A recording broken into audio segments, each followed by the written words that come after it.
بسم الله الرحمن الرحيم الحمد لله رب العالمين والصلاة والسلام على سيدنا محمد وعلى آله وصحبه الطيبين الطاهرين. Praise be to Allah Ta'ala, the Lord of the universe. And we ask Allah Ta'ala to raise the rank of Prophet Muhammad Sallallahu Alaihi Wasallam and to protect his nation, the Ummah of the Prophet Sallallahu Alaihi Wasallam, from those things that the Prophet feared for them, alayhi salatu wassalam.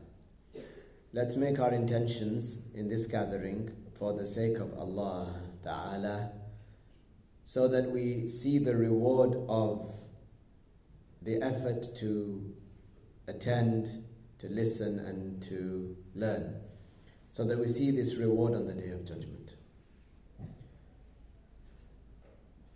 While speaking about the biography of Prophet Hud alayhi salam, this Arab prophet, we started to mention the story of Shaddad ibn Ad, Shaddad, the son of Ad.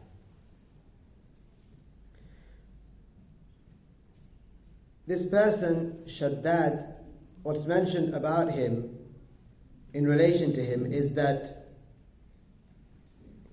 Iram in his time was a city, and it was in the Yemen, between Hadramaut, which is in the Yemen now, and Sana'a. The tribe of Ad had 13 branches. The people of the tribe of Ad were very tall and strong. You might have even seen a picture of an archaeological excavation that's been done where there is a person, you see it as a plan view. Allahu a'lam about the authenticity of the image, but you see it as a plan view, and you see an archaeologist just brushing some of the dust away, and next to him is a massive skull, a human skull. Some people have mentioned that that was probably the skull of a person going back to the time of Ad, this tribe, where people were very tall and very strong. We mentioned last time that the tallest among them was about 100 cubits, about 90 feet. About 100 cubits, between that and 60 cubits, so about 90 feet tall. Shaddad established himself as the king over these people, and he ruled unjustly, like many leaders today. Like most leaders today, they ruled unjustly. And Shaddad kept conquering other countries, smashing them with his army, until he became the dominant ruler at that time.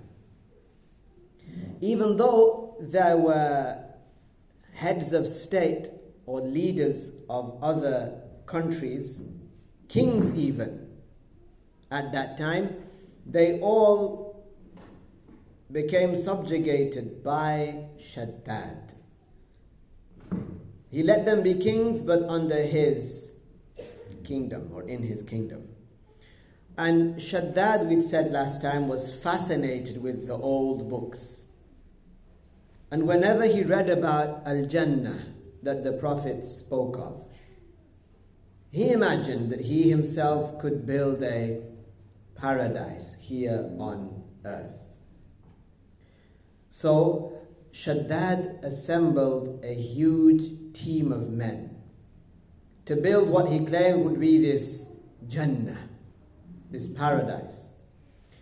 He first appointed 100 men, each having 1,000 assistants. So every 1,000 people had one person over them, and like this, there were 100 people, under them 1,000 people.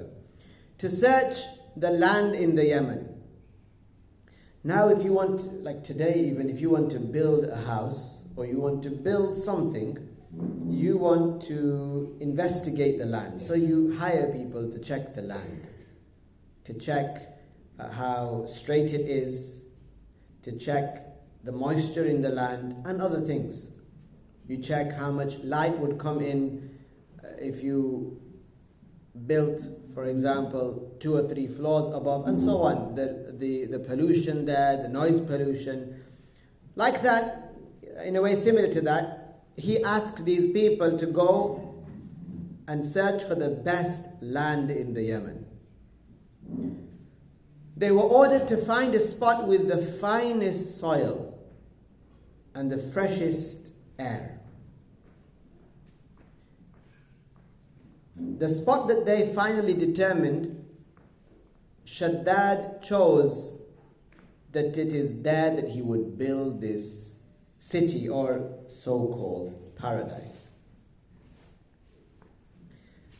Sometimes you see like this, Allah Tabaraka wa Ta'ala busies a person with things that are not important. The more a person is busied away from the matters that are not important, like learning religious knowledge, like implementing religious knowledge, the more that a person is taken away from these matters, then the further astray they become. Some people, they will say, I don't have time to pray.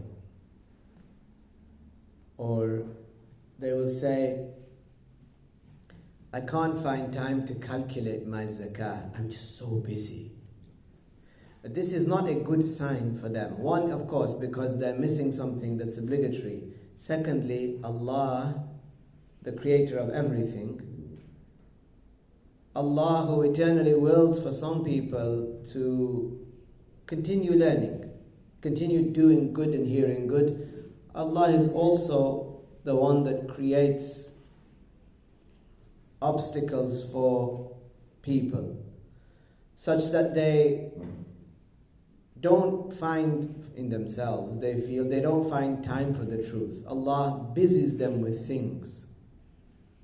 And this is a very, very sad state to be in. To know that Allah has busied a person with things that aren't really relevant to their hereafter in terms of doing things that are good for the hereafter. One looks into his or her state and thinks, am I one of these people? Have I been busied away from what really matters? Yes, I need to work. Yes, I need to eat. Yes, I need to take care of my dependents and so on. This is part of the religion. Otherwise, how am I going to eat? How am I going to take care of my family? That's fine.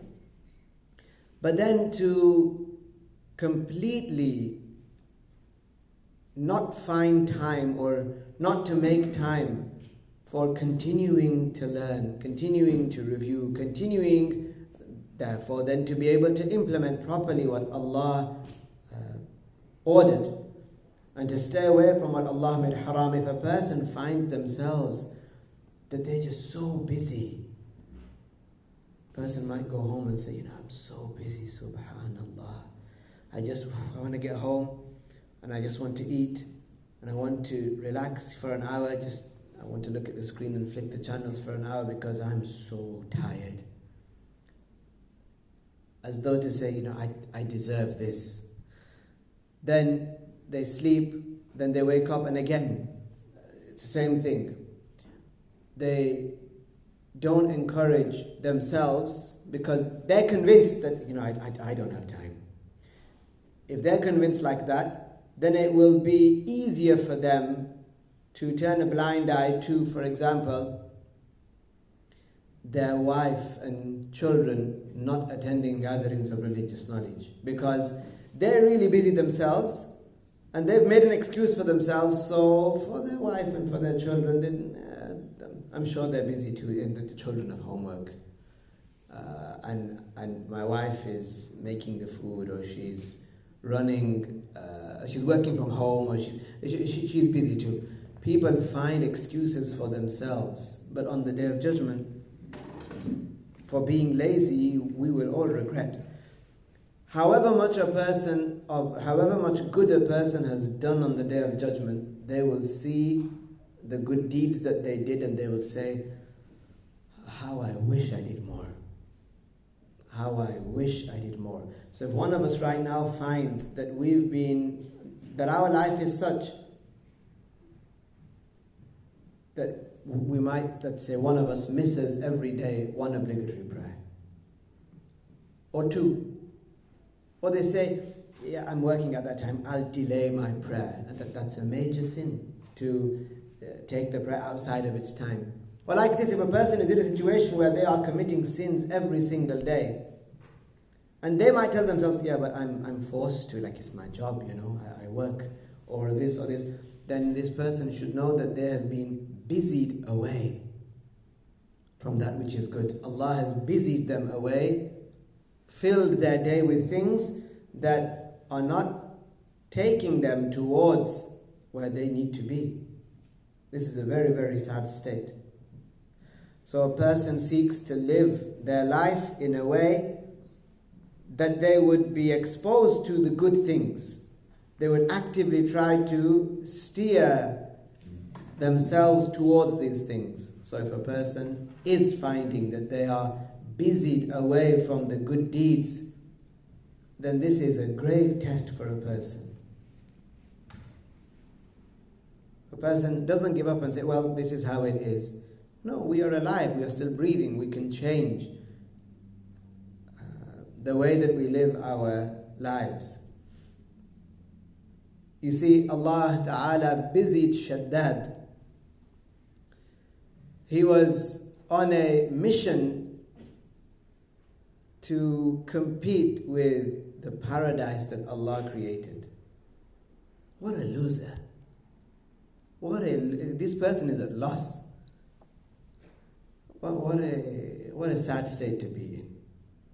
And that sad state, like I said, it mirrors the state of many people today.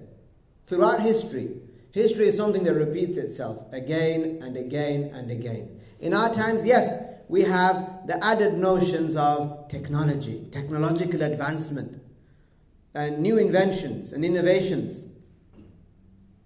But the same themes, they repeat themselves. Family problems, intoxication, drug use, not being chaste, betrayal. These things repeat themselves over and over again, and the human being, seldom does he learn from the examples of the people in the past. So Shaddad, he wrote to all of the kings under him, and he ordered them to gather all of the gold, all of the silver, the gems, musk, amber, and saffron that their land contained. So he left the kings to govern, but they were subject to his rule. He said, from your land, extract from your land these things, the golden ores and silver and the best of fragrances. Squeeze your land and bring these out from wherever you find them, and then send them to me. Shaddad had divers to go into the sea to bring up pearls and jewels. He employed miners to bring out sapphires and emeralds from the earth. So he was gathering everything that he could, everything of luxury, every precious stone. Once he had all of these precious materials, Shaddad ordered that his city be built in that particular spot that had been chosen. He ordered that the walls of the buildings be made out of gold. He's competing with paradise. He ordered that the walls be made out of gold. and likewise silver. So each brick, gold and silver, gold and silver, gold and silver. And that the walls would then be studded with gems after they have been built with gold and silver bricks. Those gold and silver bricks would be studded with gems. If you look at it, you think that's quite magnificent. Joy to the eye, very pleasing. Wide marble pillars were also to be erected as part of the buildings. Canals were dug, bringing fresh water to flow along the sides of the streets. Imagine that. You're walking on the pavement, and the road is there, and there are streams of fresh water coming in. He ordered that the banks of these streams be painted with gold, and that then gems be scattered into the stream. So you could be walking in the street, and in the stream you see a golden nugget, or you see a ruby, an emerald, a pearl, sapphire, and all real.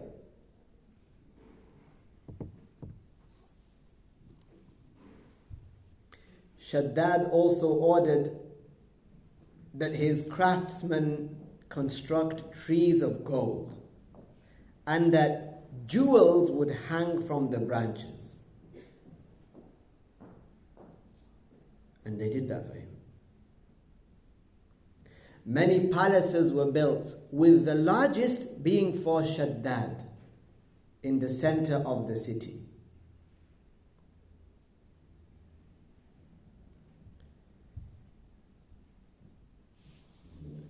Nut-sized balls of musk and saffron were scattered in the streets, giving off this beautiful scent.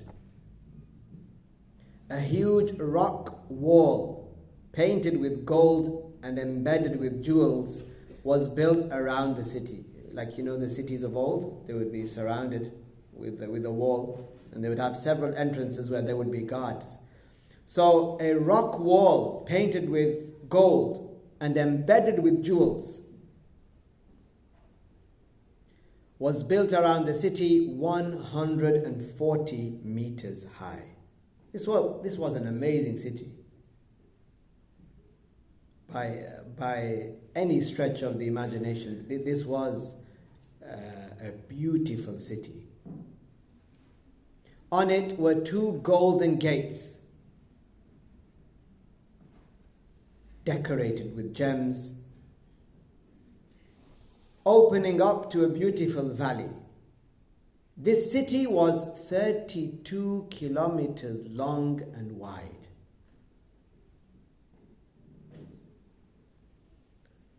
On the outskirts of the city, all of this dunya. On the outskirts of the city, hills were made. You know, like when the Romans came to Britannia, and they pummeled through hills and mountains to build roads. Even nowadays, what do? Rather than going all the way around, they build a tunnel through a mountain. You notice even today, when you travel in England, you'll see either side of you there are large hills. The road, didn't just pop up there. They if you will, bulldoze through this hill to have a road. So what did he do here? He made hills. He must have moved land from somewhere to pile it upon each other, the mud, the soil on itself, to make hills. Enclosing these hills, enclosing thousands of high gold and silver towers. And these were to be the living quarters of the soldiers. So outside the city, just outside the city, golden towers on hills where the soldiers would stay, were it to be that someone was to attack. This city took 500 years to build. And that comes as no surprise. Nuh alayhi salam lived for many years. Adam alayhi salam lived for many years, over 1,000 years. And Allah gave Shaddad a long life. And he was still alive when it was complete. Allah revealed in the Quran, سَنَسْتَدْرِجُهُمْ مِنْ حَيْثُ لَا يَعْلَمُونَ. Some people, they will be doing something, and this is something sinful, for example, or it's a waste of time. It bears nothing positive, or there's no progress that this will give them or yield for them on the Day of Judgment. It's not going to be something good. But Allah revealed, سَنَسْتَدْرِجُهُمْ. Allah will facilitate for them. When they are off track, Allah will facilitate for them something else. By that they will go more off track. And then more, and then more, and then more, and then more. They will become misguided in one sense without even feeling it. They might think that I am an accepted slave of Allah. They might even think that if I wasn't accepted by Allah, how would I get all of this? So they continue doing what they're doing the bad that they are doing, continuing committing that sin that they are doing, because they think, had it been something bad, then Allah would have destroyed me. Allah would have created within me an illness or a heart attack or taken one of my loved ones away or. Allah revealed, سَنَسْتَدْرِجُهُمْ. When they are misguided, in any sense of the word, they will be given more to further misguide them, to further take them off track. So Shaddad, this was his case. In the midst of this, Allah revealed to Prophet Hud alayhi salam, one of the people of the tribe of Shaddad. Hud was to go, alayhi salam, to Shaddad and to call him to al-Islam.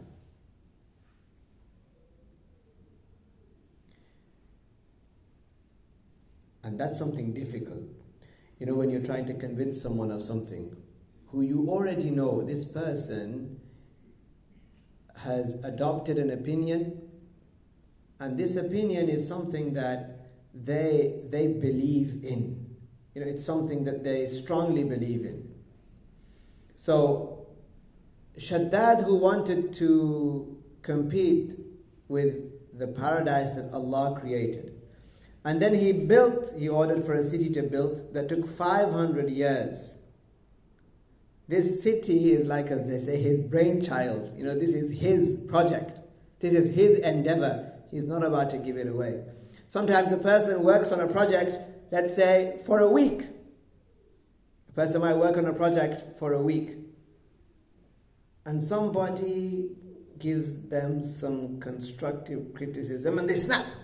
Because they've been working on it for a week. They don't know the hours that I've put in, that's a week, or 2 weeks, 500 years. Shaddad was spitting orders at people for 500 years. Build my city, give it gold, give it saffron, give it musk. Hud alayhi salam. See, the jobs of the prophets were hard, difficult.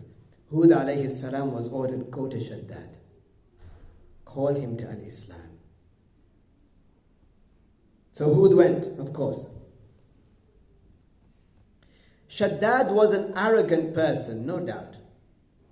Who competes with something that Allah created, such as paradise? And he was occupied with building his city. So Hud came to Shaddad after Shaddad had been the ruler for 700 years.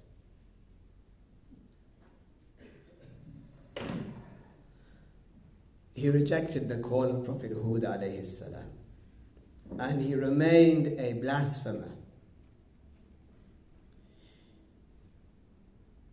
Shaddad, once the city was completed, he set out to see it.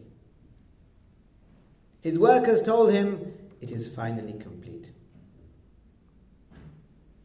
Shaddad wanted to make a big deal of it. It's been 500 years. He might even have said it's about time. So he wanted to make a big deal about it. So he went out in a great procession, a grand procession, with his princes, his ministers, his followers, his guards, his servants, everybody. He left his son Marthad in charge of Hadramaut and other lands in his absence. He's marching to his city.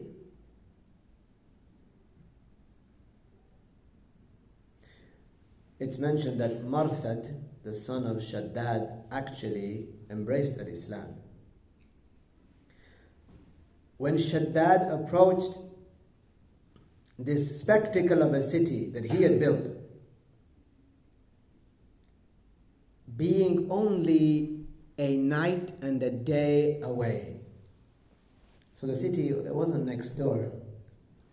So he had to travel to it, taking all this procession with him.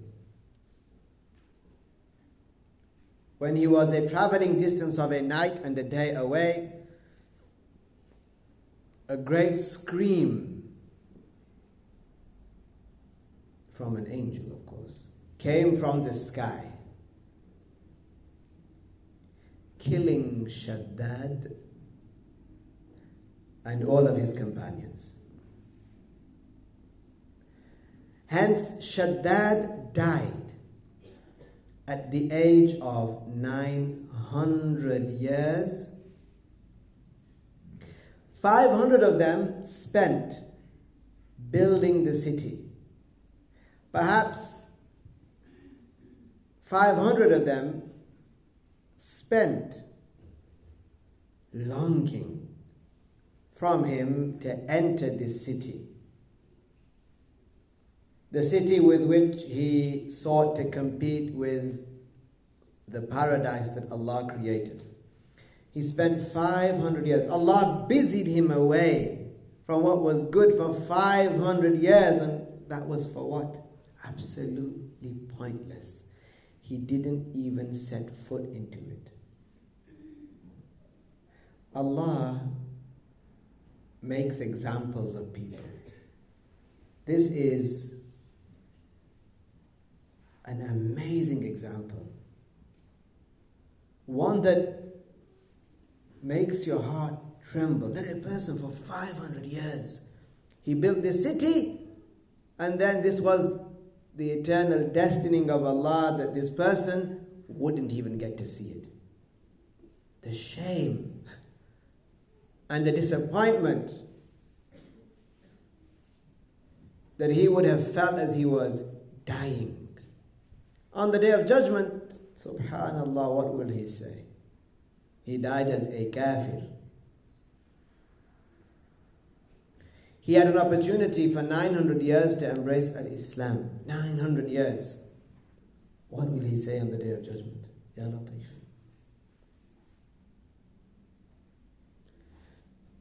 So he never entered his city. As well as all of the workers who constructed it, they died.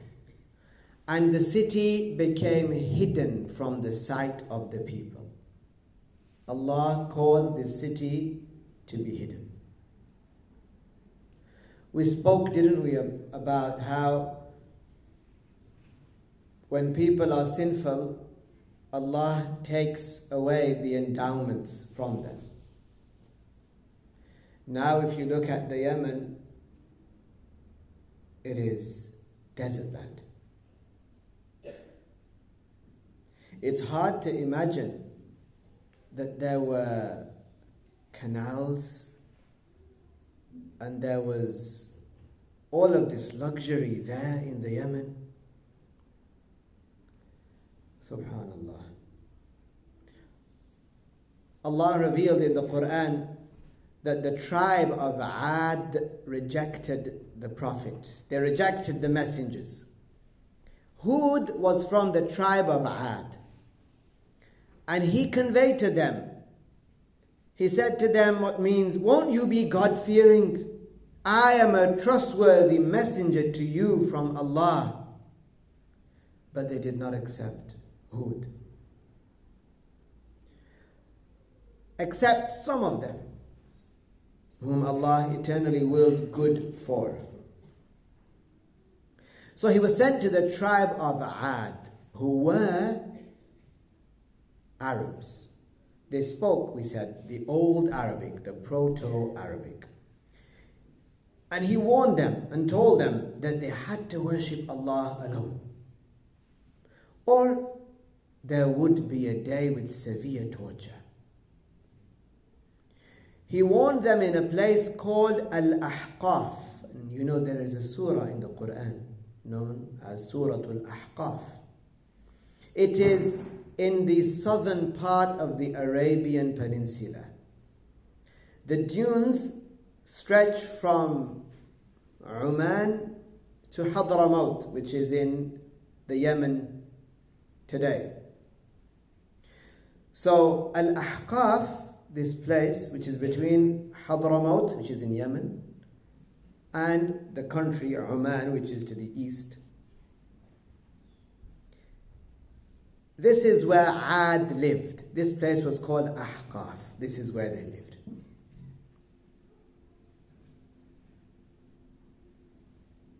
The people of Hud were arrogant and they were kuffar. Part of their arrogance came from the fact that they had large bodies, bigger than the people of the time of Nuh alayhi salam. So you see, these people were misguided. On top of that, Allah gave them strength. Not because Allah accepts them, but so that they could be further misguided. They were already misguided, and then they had large bodies which caused them to be arrogant. And they worshipped idols.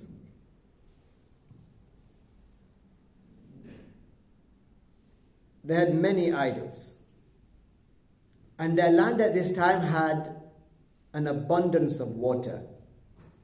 They planted many crops and orchards and built high-rise castles. They were living the life, as it were. Of course, they worshipped idols. So despite all of these riches, they were not thankful to Allah. Being thankful to Allah means not to disobey Allah. By being kuffar, they were disobeying Allah.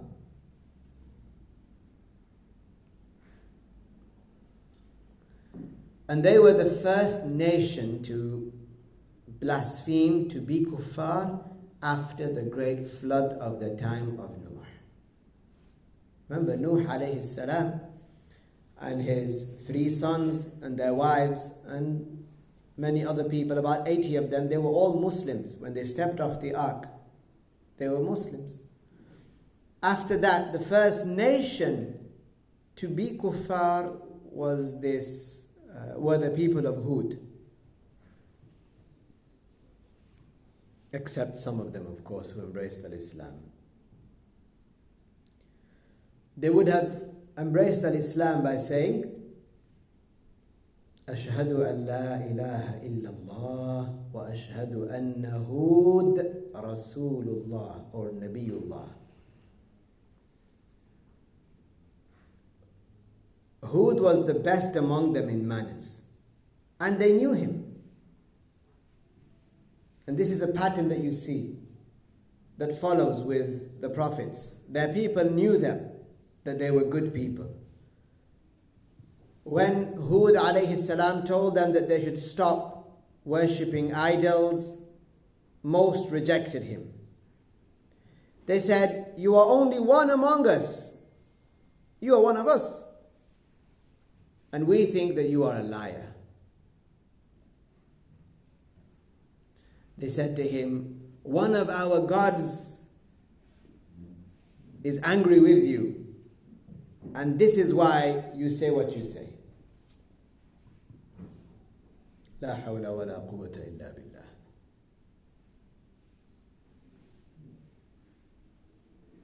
Hud alayhi salam said to them, I am not a ridiculous person. I am a messenger sent by God. I am sent to teach you that those idols do not benefit you or harm you. Because Allah is the one that creates benefit and harm. La ilaha illallah Muhammadur Rasulullah. Isn't that what our Prophet taught the people? Because the people of Quraysh, they believed, and this is a key point actually, the people of Quraysh, who were idol worshippers, they used to believe that Allah created the skies and the earth. But they used to, further to that, believe that the idols that they had, they believed that if one of the idols was asked for something, that the idol could create also. And creating is an attribute of Allah.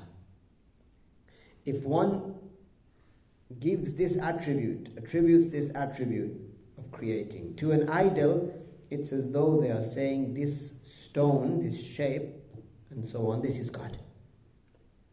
So the Prophet ﷺ told the people, قُولُوا لَا إِلَهَ إِلَّا اللَّهِ, and Muhammadur Rasulullah. Say, La ilaha illallah.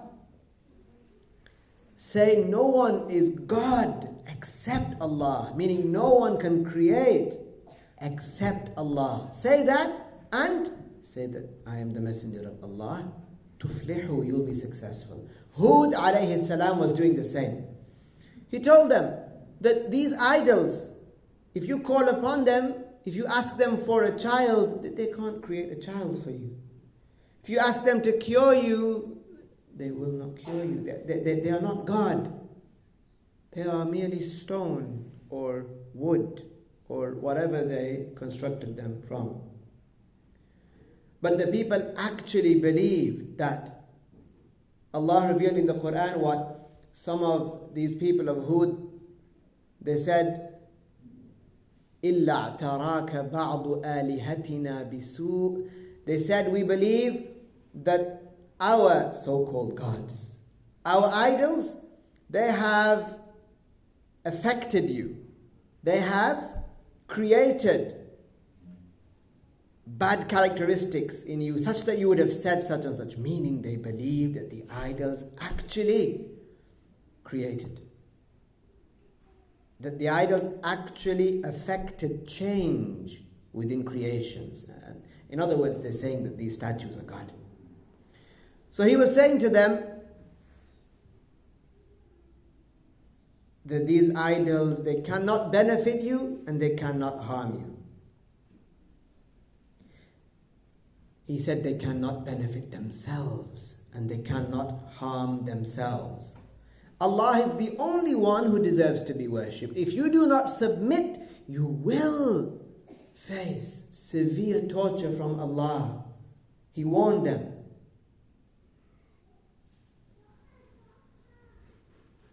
So these non-Muslims at the time, they said, who is stronger than ourselves? Who is stronger than us? So Allah revealed what means that didn't the people of Aad see the great power of Allah over all things? So Hud alayhi salam said to them, don't you remember the people of Nuh and what befell them? Because that was fresh in the minds of the people. That was not long ago from their time. Do you not remember what befell them? They were made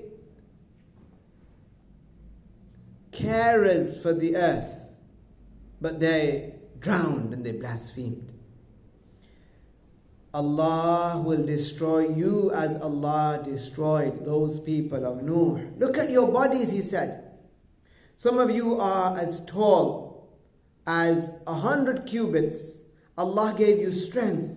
Allah gave you fertile land. So يُعَدِّدُ النِّعَمَ عَلَيْهِمْ, meaning he's mentioning the countless endowments that Allah bestowed upon them. Allah gave you bodies that are strong and healthy, fertile land, crops, high-rise castles, rivers that flow. But you do not thank Allah by worshipping the idols. By saying the idol deserves to worship, these people were saying, they were insulting Allah, as though they are saying Allah is this stone here. That God is actually this thing made of stone here, with this ugly face and whatever.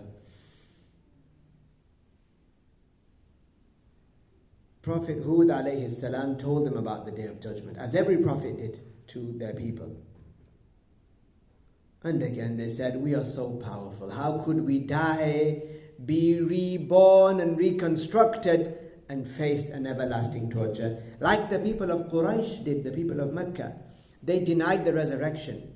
Of course, they believed they would die. This is obvious. They'd seen their fathers and sons and daughters and other people in their families die. But they had said that they do not believe that they would die and be reassembled and then be held to account. And history repeats itself. The people of Hud alayhi salam, so many thousands of years ago, said the same thing. So they rejected believing that they would be resurrected after their bones turned to soil. Hud alayhi salam pleaded with them. More than one prophet said to the people, I am not asking for reward, or I'm not from you. I'm not asking for you to give me money. Rather, by doing this, I'm seeking reward from Allah. Don't think that I want to be rich, or that I want money, or I have some ulterior motive. No, I want the reward from Allah, and I'm warning you, I'm not going to take anything from you. So the prophets, they tried to encourage their people. They tried to use different strategies, persuasive arguments, logical arguments, rational arguments, sound emotional arguments to win people over, but some hearts are blocked. So he was not asking for leadership, nor was he asking for high social status. He was only conveying the message.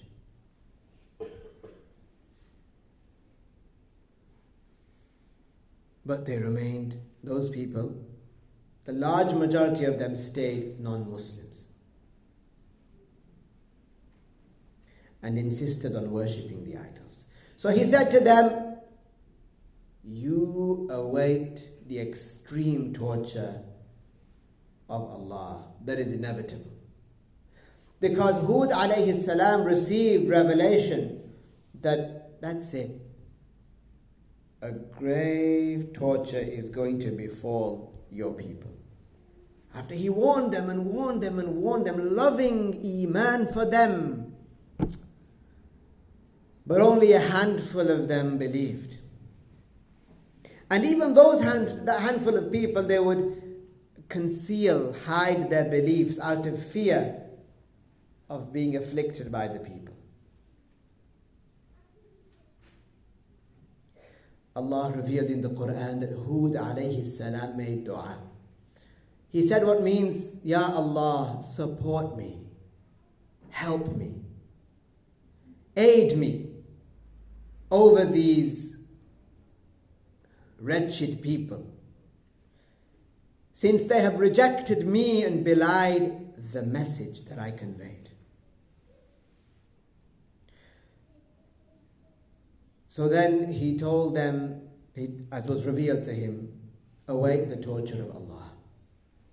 And I shall be waiting with you to see the torture befall you. Allah Ta'ala ordered that the rain firstly be withheld from the people of Ad until the drought exhausted them. there was no water.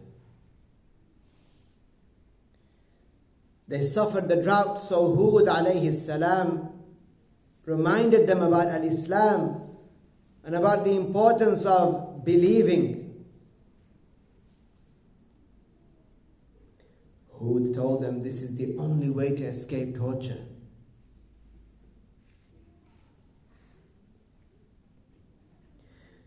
Yet his reminders, they fell on deaf ears.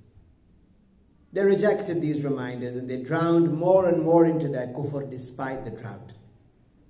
Each time he did that, the intensity, and then they rejected, the intensity of the droughts increased. Up to the point that they made a plan to ask for rain. They're going to ask their idols for rain. They're going to congregate, collectively ask for rain. So they sent a delegate of theirs, a person, to go to Mecca and to make dua there in Mecca for the rain to come down and to rescue them from the drought. That delegate, he went off from the Yemen, that area, to Mecca. And he was a kafir too, of course. He went and he did that.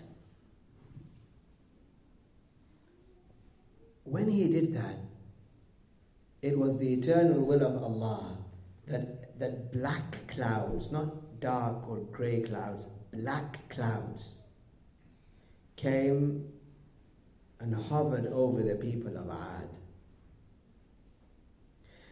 These clouds, they had come from the direction of the valley. So when the people of Ad, these kuffar, saw the clouds, they thought, rain! Finally, we are safe. We are saved. We have been saved from the drought. They thought these are clouds of mercy, as though to say that their so-called gods have answered their prayers. But in reality, these clouds, they contained a great torture for them. Allah revealed that a very strong wind was sent, which drove the black clouds to them. And they said to themselves, yes, rain has come, the clouds of mercy are here.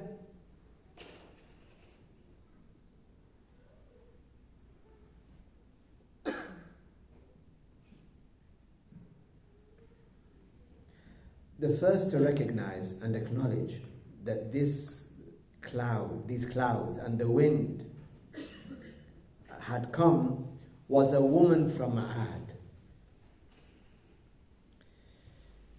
She was the first one to realize what it actually was and what it brought with it.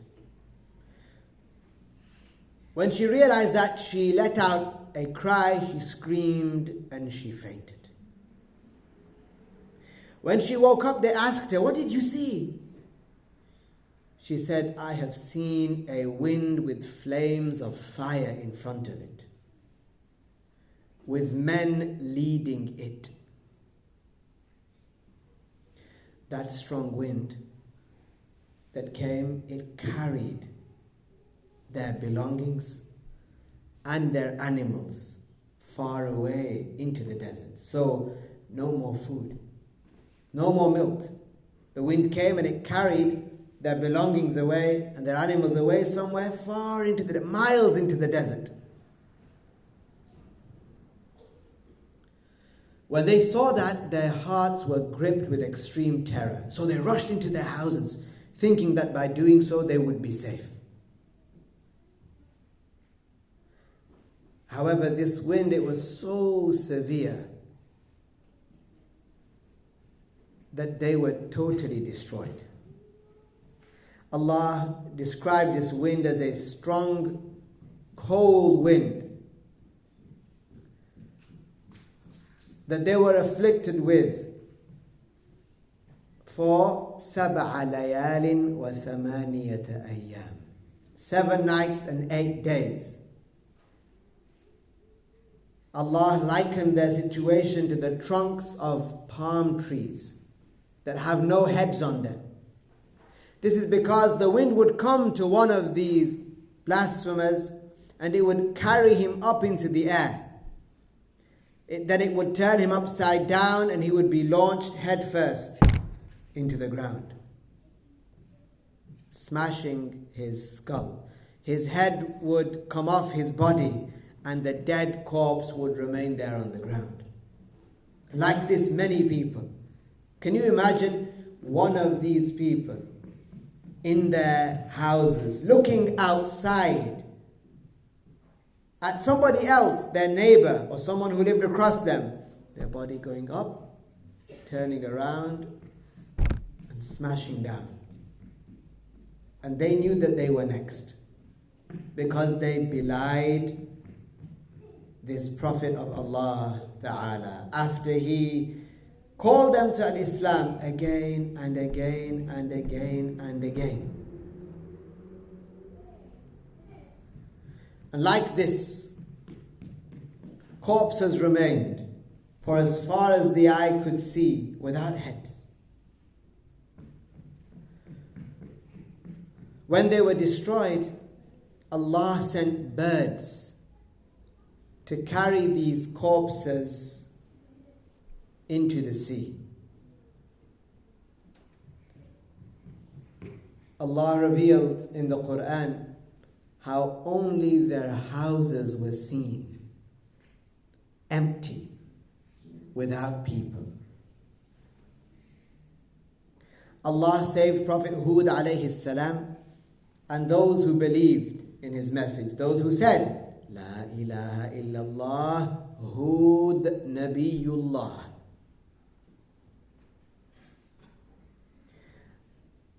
When the people were being tortured, Hud alayhi salam was in a specific place with the believing Muslims. And they were not touched by that wind. Rather, they received something pleasant. They were in a pleasant situation. After this, Prophet Hud alayhi salam performed al-Hajj. And there is a difference of opinion about where his grave is. Some say it is in Hadramaut in the Yemen. And some scholars said it is in Mecca.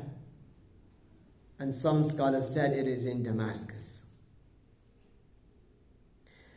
Take note that today the lands of the people of Ad between Hadramaut and Oman, they are in a complete desert. It's just sand. And it's extremely dry. No buildings have been erected there. There's nothing there. But it is that very land that was filled with vegetation and an abundance of water, crops. And there was life there.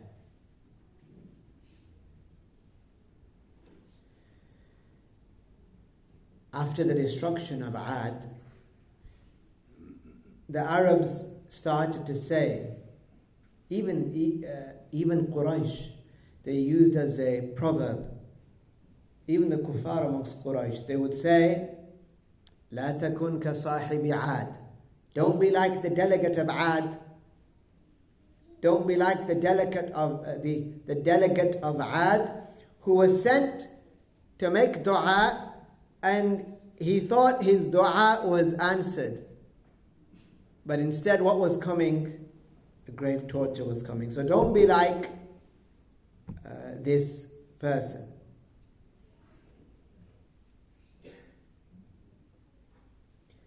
لا تكن كصاحب عاد. Don't be like this delegate of Ad. Next time, insha'Allah, we will speak about Prophet Salih alayhi salam, who was also an Arab prophet, and he was after Prophet Hud alayhi salam. Hud alayhi salam was sent to Ad, and Salih alayhi salam was sent to Thamud. And these names, you'll hear them in the Quran a lot. Ad and Thamud. Right? Ad came first, and then Thamud. Hud was sent to Ad, and Salih alayhim as-salam sent to Thamud. We'll talk about Prophet Salih alayhi salam next time. We learn from the story of Prophet Hud alayhi salam, again, this recurring message in history, that the prophets were sent to the people and they called them to al-Islam, to leave out this irrational worship of shapes and sizes, things like themselves that have shapes and sizes, things that are immobile, they don't move, they can't do anything, they don't eat or drink or move, they're just stone or wooden or metal or made of other things. They don't deserve to be worshipped. Likewise, the scholars said that if someone imagines something in the mind, if they imagine something in their heart, and they think that it is Allah, then this person is not a Muslim. La ilaha illallah Muhammadur Rasulullah. There are two justifications.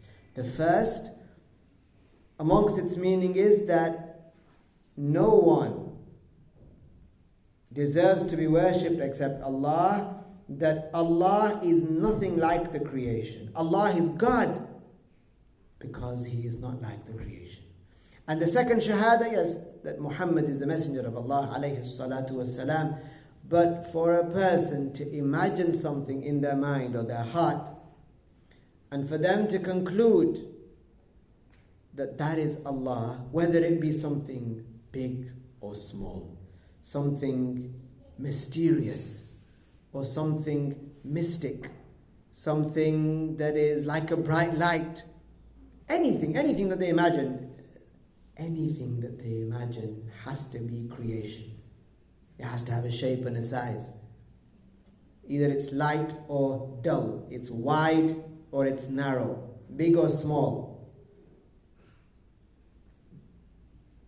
Allah is unimaginable, tabaraka wa ta'ala. That's why again and again you see these prophets, they were sent to people who worshipped idols, because it's very clear that idols have shapes, sizes, lengths, widths. They're either heavy or they are light. They are this color or that color. All of these attributes of the creations exist within them, and yet still some people worship them. That is so irrational.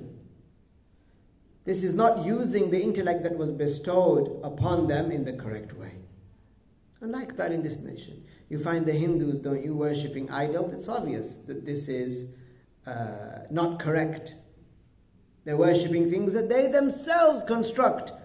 Likewise is the case for the one that imagines something in the mind and one seeks comfort in praying to it, وَالْعِيَاذُ بِاللَّهِ, thinking that it's Allah when it's actually a creation of Allah. To call it Allah is an insult to Allah. That's why such a person is not a Muslim. That's why such a person is not a Muslim. Like I said, next time, inshallah, we'll mention Prophet Salih alayhi salam, and as part of the chapter of purification, we're going to go through speaking about the different types of najasa, filth, and how one purifies a piece of clothing that has been contaminated with them. And we'll speak about the different types of najasa and how one removes them, also, and how this would affect a person's prayer, insha'Allah ta'ala.